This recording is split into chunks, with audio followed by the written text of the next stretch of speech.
जय गोविंदा राधे, जय गोविंदा राधे, जय गोविंदा राधे, जय गोविंदा राधे.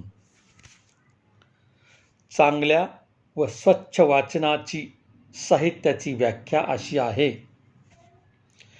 जी कृती आपण आई, बहीण, पत्नी व पुत्र किंवा कुटुंबातील अन्य जन एकत्र बसून वाचतो ते उत्तम व निर्दोष साहित्य समजावे.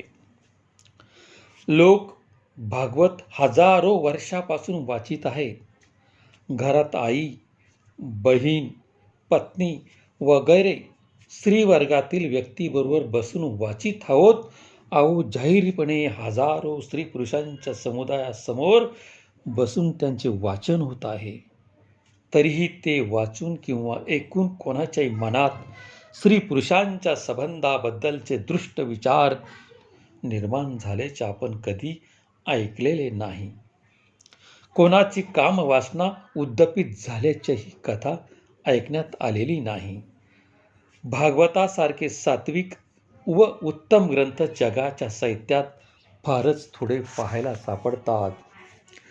धर्मासागर धर्मासागर, कृष्णान वंदे धर्मासागर. धर्मासागर धर्मासागर, कृष्णान वंदे धर्मासागर.